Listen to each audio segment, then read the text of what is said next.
Lena and I'm the Retail Biz Strategist, and today we are going to talk about sales funnels. Now, there's been a few questions in the group, and this episode actually came from Belinda asking the questions, tell me more about sales funnels. So I'm going to go through in this episode a little bit about what a sales funnel is and what it looks like for a retail store. And I know that there have already been some questions in the Bringing Business to Retail Facebook group. So if you want to pop those in there, once I go through what a sales funnel looks like for a retail store, then we'll hop into the chat and I'll try and address your questions. Now, what does a sales funnel actually look like for a retail store? Well, every retailer would love to have more customers coming into their store, whether it's online or it's in a shop front.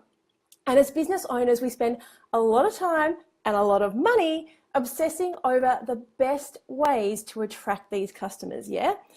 And if you hear people talking about sales funnels and customer life cycles, they go hand in hand. Yeah, this is biz speak. This is what, in a lot of businesses we talk about, well, in every business you have a sales funnel and a customer life cycle. And if you're feeling a little bit out of your depth with the whole sales funnel and customer life cycle, today I'm going to break down exactly what they are so that you can master your store's sales funnel and attract more customers. Now, I even have some props today if you're watching the live video. So what is a sales funnel? Well, okay, traditionally they look like this, okay? You have a lot of people coming in the top, and then these people right down the bottom are the people who actually purchase. So potential customers, I have terrible handwriting, and sales, or what's often termed in business as a conversion. So if you hear those words, a conversion just means a sale. Okay, so in textbook speak, there are 5 steps that a person has to, well, I like to call them steps that you walk up, okay? There's 5 steps that a potential customer has to walk up to get them closer to purchasing from you. So I'm going to get rid of this funnel because I find it's really hard for some people to visualize. And let's talk about steps. Now I can't draw, okay? So this is the front door of your shop or your e-commerce store. Okay, now you've got to climb, the customer has to climb these stairs towards a sale, which is your end point. Now the first step is, in business speak, it's called awareness. I'm just going to write that down. Awareness. And this is the hardest part, and it's the one that you probably spend the most money on. It's making people aware that your store even exists. And you do this through your advertising and your marketing campaigns and even your store signage if you've got a shop front. Now, once they've taken up this first step to awareness, then you need to move them up the next step, one more step closer, and get them up to step 2, which is interest. Terrible handwriting, sorry. So whilst you've made it to, okay, let's do an example, right? Think about being on a bus and all the stores that you drive past and when you're looking out the window. Now you might be aware of dozens of those stores in just that one bus trip, but you're not interested in every single one, are you? Because they don't have what you're looking for, or there's something that you would never ever buy. So whilst you made it to step 1 for those people, for all of those stores that you travel past on your bus trip, you're not going to climb to step 2, which is interest, for the vast majority of those stores. Now, is this making sense? Now, interest is created in many ways. It could be as easy as an attractive store window, and just a few other simple ways to create awareness and interest. Interest is using your blog to write some great articles and having great images on your website. So a certain number of people will be aware of your store, and then they will move up to being interested in finding out more about what you have to sell. So those people will step up to step number 3, which in the traditional sales funnel speak is called consideration.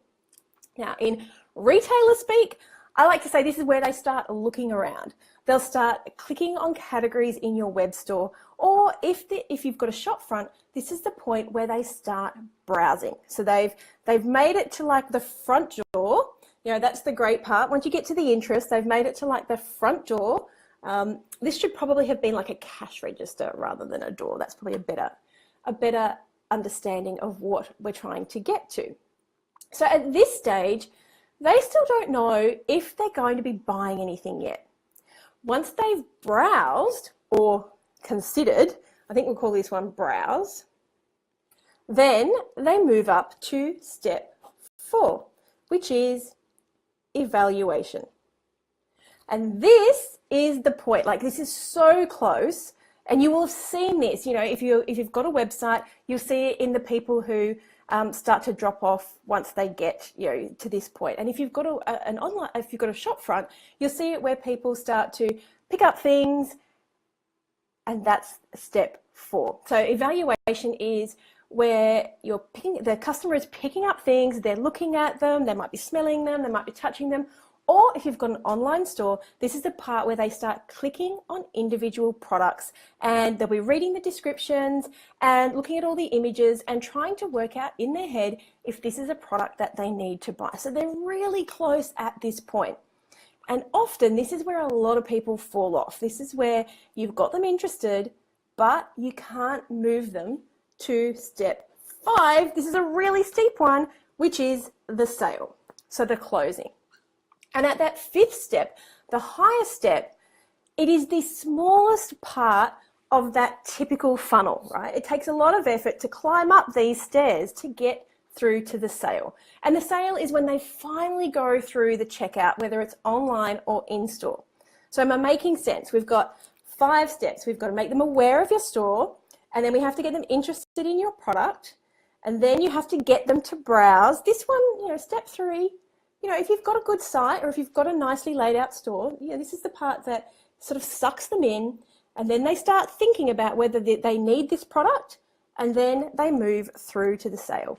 But there's also a 6th step, which is, you know, people often forget it, but it's the returning customer. But that's a whole different episode. I think we'll have to dig into step number 6 in another episode. So can you see now how each step that you have to move up, you're going to lose people along the way? So in that traditional funnel, you have lots of people coming in, but only a few sales. Or in my example with the steps, you have lots of people, but each step you have to go up is like a different hurdle, and the people who make it to the top are going to be less than the people at the bottom. And if we're talking about online stores, because Belinda was talking about an online store, I want you to remember that a good conversion rate online is about 2%. But that still means that 98 out of 100 people who hit your website are not going to buy from you. So that's 98 people that you have to be either sticking in the top or getting to this bottom step to get 2 people to the sale. So you need to have a lot of people coming in.